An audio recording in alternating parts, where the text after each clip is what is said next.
So marijuana legalization is one of those top line progressive issues that's also a majoritarian issue. In fact, polling regularly finds 62% of Americans support the issue of legalization. And it's also one of those issues that, as part of my continuing coverage of the American Prospects comprehensive reporting on issues that the president has the executive authority to act on unilaterally, Joe Biden has the power to single-handedly act on without any help from Congress. He can unilaterally, with the stroke of his pen, deschedule marijuana from the Schedule 1 list of controlled banned substances, which basically, in effect, would legalize marijuana. And he can do that. And I want to talk a little bit about the prospects of that happening, because I think that this issue, more than any other, perfectly embodies the chasm, the disconnect between the kind of bold, ambitious leader that we on the left would like to see Joe Biden materialize into, coming off of obviously dire economic straits, with the depression mixed with the public health crisis that we're currently living through, and the man that we know him to be through his 40 plus years of experience in Washington as a senator and as a vice president. This issue, more than any other, it pits Joe Biden against himself, the kind of centrist, the moderate, corporatist,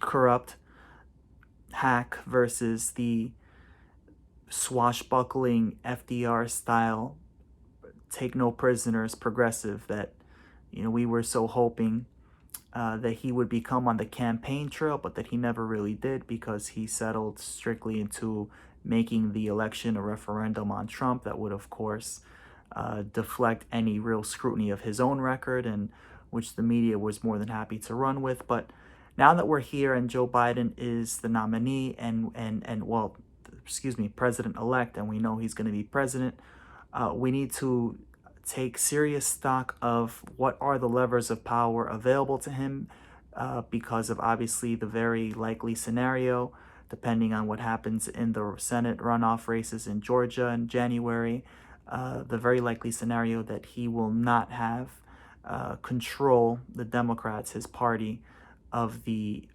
at least one half, one chamber of Congress, that being the Senate. So that sets up a situation, as we've seen time and again, where the president will be effectively left to his own devices. And if that is the case, we need to lobby Joe Biden on these issues, particularly this issue of marijuana legalization. As I said, it enjoys extremely popular support. And with that, I want to get into first the prospects, what Joe Biden is saying, which way are the winds blowing from the Biden camp on this issue.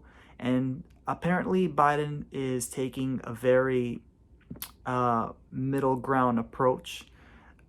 He supports expungement and giving states the power to regulate the emerging. Okay, so he supports expungement of arrests and convictions, so that this does not harm, obviously, your job prospects if you've been arrested for marijuana. He also supports allowing the states, I believe as of right now, it's something like,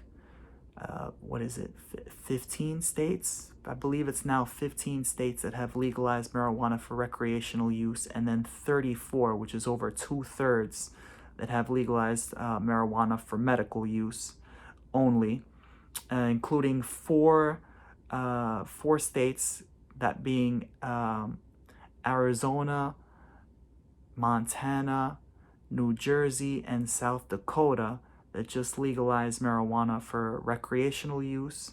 And then another conservative state, that's what pretty much all conservative states, plus Mississippi, which just legalized marijuana for medicinal use. So obviously momentum growing on the state level. being that we just had a huge election night for pot legalization. Given that growing tension between states' rights, state laws, and federal laws, Biden is in favor of giving states more freedom, more latitude to be able to go ahead and regulate the emerging legal industry, lucrative industry. I think big weed is projected to rake in something like $37 billion a year by the year 2024. So, but without having to worry about continual interference from the federal government with capricious federal actions and laws that would inhibit that the growth of that industry. But on the key question, on the key issue of is he willing to deschedule marijuana from the Schedule 1 list of banned controlled substances, which since the Controlled Substances Act, the Controlled Substances Act is the highest of the 5 tiers of regulation for drugs, which is basically the strictest regulation code. It's up there with heroin and LSD in terms of the most dangerous and the most illegal, with a strong potential for abuse and no currently accepted medical use, which is again really antiquated, really nonsensical, given that, as I just mentioned, 34 states have already legalized it for its known medicinal benefit. So totally outdated and bizarre. Unfortunately, Biden is not in favor of that basic action, which again, descheduling it from the Schedule 1 list of banned controlled substances would effectively amount to legalization. And Biden seems to draw a line there, which tells us that he could direct the DEA and the FDA to move marijuana to Schedule 2 of this Controlled Substances Act, with other drugs with only a quote-unquote high potential for abuse, like morphine, codeine, and fentanyl. So he's continuing to take this really sort of conservative approach, which again doesn't jibe well at all with the way the political winds are blowing and where the public support is for this particular issue. Again, we're seeing a bevy of conservative states now. Arizona, which actually did vote for Biden in the general, so more of a purple state now. But again, you're seeing South Dakota, you're seeing Montana. It didn't pass in Florida, but Mississippi just passed it for medicinal use, which is revolutionary for a southern state, apparently, or could be revolutionary. So, a bit bizarre that of the attorney general candidates that he's considering, the ones that are at the top of his list are the ones that are obviously most aligned with his sort of centrist view. So there's talk of Obama's Homeland Security Secretary, Jay Johnson, who, in his capacity as Obama's Homeland Security Secretary, deprioritized the deportation of undocumented immigrants for marijuana offenses. There's also talk of Sally Yates, who was former interim attorney general, who leads or is a member of the Bipartisan Council on Criminal Justice, which has recommended that the federal government establish a waiver program that would free states from federal interference. So, again, trying to juggle that tension between states' rights and federal laws, which is obviously really convoluted, really unnecessarily complicates things and makes life difficult for everybody. There are other contenders that are being floated around that are actually supportive of legalization. Apparently now former Alabama Senator Doug Jones, who just lost his seat in the election. There's also California's Attorney General Xavier Becerra, who's being considered. He's in favor of legal recreational pot, and Merrick Garland, former appeals court judge and Obama's failed Supreme Court nominee, is reportedly under consideration too. So we don't yet know who's going to get the nod here for Attorney General, but obviously whoever that is will tell us a lot about which way this issue is going to go. This is important because ganjapreneurs are not able to get banks to accept their money, because understandably banks are reluctant to deal in uh, uh, money tied to products that are federally illegal. So it's something that really genuinely holds back business and leads to situations where you have all these businesses um, having to overload their trunks with cash.